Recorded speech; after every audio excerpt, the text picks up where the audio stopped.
Hi student, H के commerce classes में सबका स्वागत है। और आज हम लोग स्टार्ट करने वाले हैं SYJC का बुक कीपिंग एंड अकाउंटेंसी का फर्स्ट चैप्टर। जैसे कि एक्चुअल में तो वो चैप्टर बहुत पीछे है, बट हम लोग आज स्टार्ट करने वाले हैं फर्स्ट चैप्टर जो है कंपनी अकाउंट के अंदर शेयर कैपिटल रिलेटेड, जिसको हम लोग एक्चुअल में बोलेंगे इश्यू ऑफ शेयर्स। ये बहुत ही इम्पॉर्टेंट चैप्टर है for your future concern also. सिर्फ अपने को 12th के लिए नहीं देखना है, ये आगे के लिए भी बहुत इंपॉर्टेंट चैप्टर है। Okay, so start with first.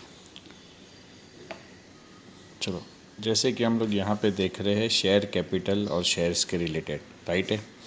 तो यहाँ पे अपने को शेयर कैपिटल और शेयर है क्या, ये पहले देखना है।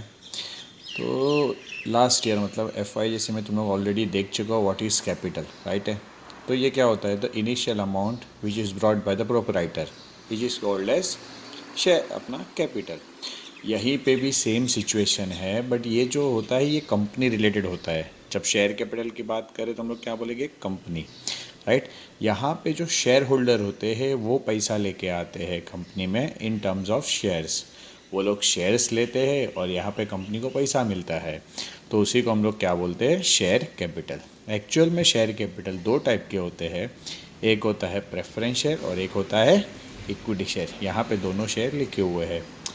बहुत सारा लेंदी टर्म में दे के रखा रहेगा। सिंपल टर्म अगर तुम लोग को बोलूँ तो यहाँ पे जो इक्विटी शेयर होता है उसको क्या होता है, एक वोटिंग राइट होता है and they are the owner of the company. मतलब क्या, उनका पैसा लाइफ टाइम के लिए कंपनी के पास रहेगा। वो पैसा उन लोग को एट द एंड मतलब वाइंडिंग ऑफ द कंपनी के टाइम पे ही रिलीज़ होता है। और यही जगह पे प्रेफरेंस शेयर की बात करें तो प्रेफरेंस शेयर का पैसा इन बिटवीन कभी भी मिल सकता है, राइट है। तो यही दोनों में एक डिफरेंसेस है, राइट। अब यहाँ पे हम लोग प्रेफरेंस शेयर के डिफरेंट टाइप्स देखने वाले हैं। सो प्रेफरेंस शेयर के अंदर डिफरेंट टाइप्स है, इक्विटी शेयर के कोई टाइप्स रहे नहीं है। प्रेफरेंस शेयर के अंदर फर्स्ट तुम लोग को लिखा हुआ है क्यूमुलेटिव और दूसरा तुमको लिखा हुआ है नॉन क्यूमुलेटिव, राइट है। अब क्यूमुलेटिव क्या है और नॉन क्यूमुलेटिव क्या है, बहुत सिंपल फंडा है। क्यूमुलेटिव का मतलब होता है कि वहाँ पे तुम लोग को डिविडेंड फिक्स मिलने वाला है और वो डिविडेंड तुम लोग को एवरी ईयर तुम्हारे प्रॉफिट में से मिल ही जाएगा, राइट। अगर आपको नहीं मिलता है तो वो नेक्स्ट ईयर वापस उतना ऐड ऑन करके हो जाए, इसीलिए उसको क्यूमुलेटिव बोलते हैं। मतलब अगर 1 साल नहीं दिया, 2 साल नहीं दिया, 3 साल नहीं दिया, तो चौथे साल तीनों साल का मिल के चौथे साल का टोटल मिला के देना होगा। And what is non cumulative, उनको जो डिविडेंड मिलना है वो मिल जाएगा, नहीं मिला तो वो ख़त्म हो गया। सो ये सिंपल टर्म था। अब पार्टिसिपेटिंग, दूसरा है नॉन पार्टिसिपेटिंग। अब पार्टिसिपेटिंग का मतलब क्या होता है, तो यहाँ पे पार्टिसिपेटिंग का मतलब क्या होता है कि उनको प्रॉफिट में से थोड़ा पार्ट मिलेगा। मतलब क्या, फिक्स रेट ऑफ डिविडेंड जो था वो तो अलग ही बात होगी, पर पार्टिसिपेटिंग का मतलब क्या होता है कि अगर कंपनी प्रॉफिट करता है, राइट है, एक्सेस सरप्लस हम लोग प्रॉफिट बोलेंगे, इसको क्या बोलेंगे, सरप्लस प्रॉफिट। उसका जो प्रॉफिट उसे कर रहा है तो उसे मिलना चाहिए, तो उसी को हम लोग बोलेंगे पार्टिसिपेटिंग। और जहाँ पे नहीं मिलता और फिक्स मिलता है उसको हम लोग क्या बोलेंगे, नॉन पार्टिसिपेटिंग।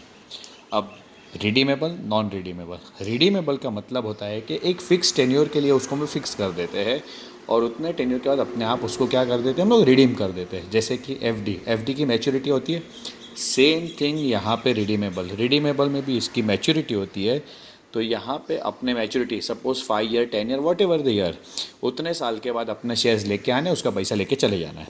नॉन रिडीमेबल का मतलब क्या होता है कि जो कभी भी रिडीम हो सकते हैं नहीं है, तो उसे नॉन रिडीमेबल बोलेंगे। आगे कन्वर्टिबल और दूसरा होता है नॉन कन्वर्टिबल। कन्वर्टिबल मतलब सिंपल फंडा कि जो इक्विटी में कन्वर्ट हो सके, और नॉन कन्वर्टिबल मतलब वो इक्विटी में कन्वर्ट ना हो सके। तो ये अपना कौन सा हो गया, types of preference share. Equity के कोई टाइप्स नहीं है, वो सिंगल है। और प्रेफरेंस शेयर के 8 टाइप है। First one is cumulative, non cumulative, participating, non participating, redeemable, non redeemable, convertible, non convertible. Clear. अब हम लोग शेयर कैपिटल के टाइप्स देखेंगे। जहाँ पे फर्स्ट ऑफ ऑल अपना आता है, वहाँ पे स्टार्ट होता है शेयर कैपिटल के बारे में, राइट। फर्स्ट अपना शेयर कैपिटल होता है, उसको हम लोग क्या बोलते हैं, authorise share capital.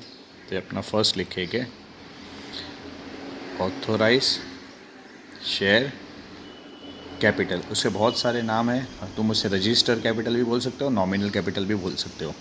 Authorise capital से यहाँ से दो पार्ट आते हैं। फर्स्ट वन हम लोग उसको बोलेंगे इश्यूड कैपिटल, और जो दूसरा होता है वो उसको बोलते हैं अनइश्यू कैपिटल।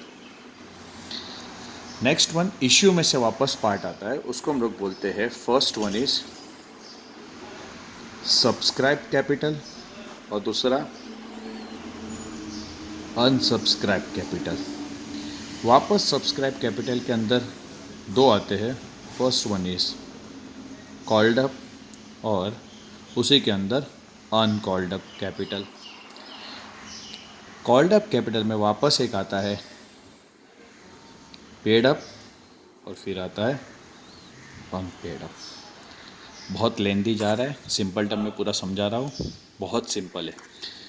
फर्स्ट वन स्टार्ट करेंगे ऑथोराइज कैपिटल से। अब ये ऑथोराइज कैपिटल क्या है ये हम लोग देखेंगे।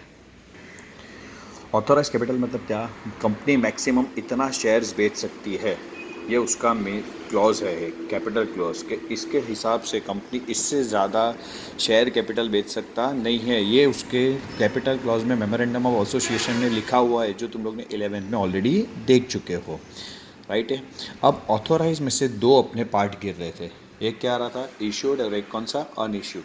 कंपनी को जितने की ज़रूरत होगी उतना ही वो इश्यू करेगा, रिमेनिंग थिंग वो अनइश्यूड में रखेगा। मतलब क्या, अगर फ्यूचर में उसको देखना है कि एक्सपांशन करना है तो उस टाइम पे वो अनइश्यूड कैपिटल को यूज़ करेगा, वो एट ए टाइम पूरा यूज़ करेगा नहीं। सपोज़ कंपनी को के पास है शेयर्स 1 लाख, तो कंपनी सोच रहा है कि मैं पहले 50,000 शेयर बेचूंगा और 50,000 शेयर बाद में बेचूंगा अगर मुझे भविष्य में ज़रूरत पड़ी तो, इन फ्यूचर।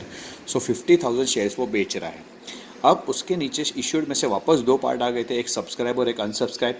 मतलब कंपनी ने बेचने के लिए रखा था, पर उसमें से कितने खरीदे गए, जो खरीदे गए उसे हम लोग सब्सक्राइब बोलेंगे और जो ना खरीदे गए उसको क्या बोलेंगे, अनसब्सक्राइब। तो यहाँ पे पॉसिबिलिटी है ओवर सब्सक्राइब भी हो जाए, अंडर सब्सक्राइब भी हो जाए, ये हम लोग आगे के पार्ट में देखने वाले हैं।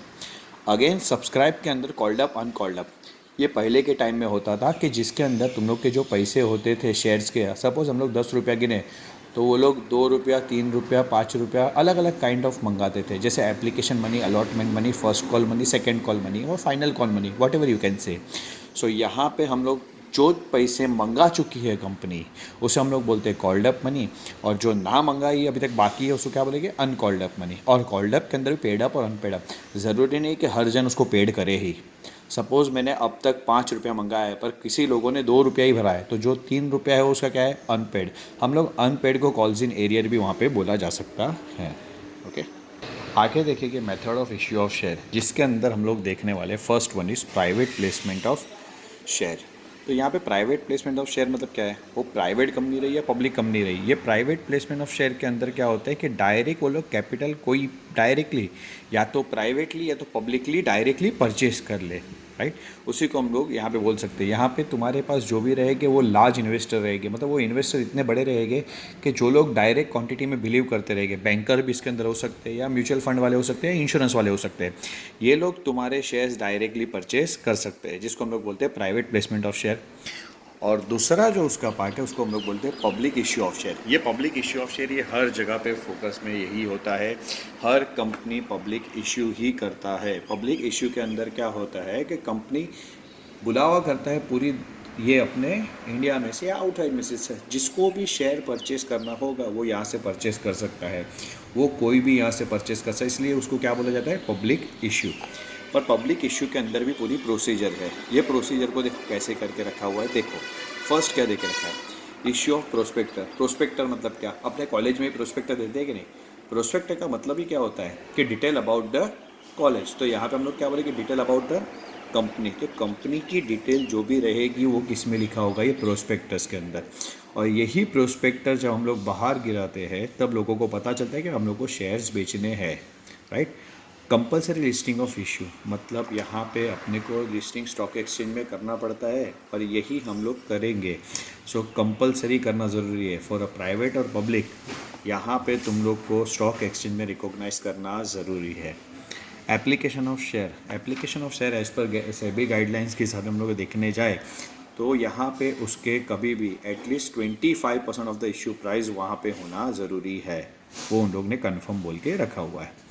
एप्लीकेशन का सिंपल टर्म में लोग अप्लाई करेंगे फॉर शेयर्स के लिए, और जहाँ पे वो अप्लाई करते हैं उसके बाद हम लोग को क्या करना होता है, उनको अलॉट करना होता है। सेम थिंग कॉलेज के लिए लिखेंगे। अगर हम लोग कॉलेज में जाते हैं तो पहले एप्लीकेशन फॉर्म भरते हुए हम लोग को कॉलेज में एडमिशन चाहिए, और फिर क्या लगती है, लिस्ट लगती है। तो भाई तुम लोग को सीट अलॉट की है, सेम फंडा है यहाँ पे। पहले हम लोग शेयर्स के लिए अप्लाई करेंगे और अप्लाई करने के बाद वो लोग अपने को क्या करेंगे, सीट प्रोवाइड करेंगे, that is called allotment of share. और उसके आगे हम लोग बोलेंगे कॉल्स ऑन शेयर। तो जैसे एप्लीकेशन के लिए पैसा हम लोग भरते हैं, अलॉटमेंट के लिए भी भरना होता है, वैसे ही आगे first call, second call, third call, ऐसे अलग अलग कॉल्स के लिए भी पैसा भरना होता है। ये पहले के टाइम पे चलता था, जहाँ पे application money, allotment money, first call money, second call money, third call money को फाइनल कॉल मनी भी बोल सकते हैं, या सेकंड कॉल मनी को भी फाइनल कॉल में हम लोग कन्वर्ट कर सकते हैं। ओके।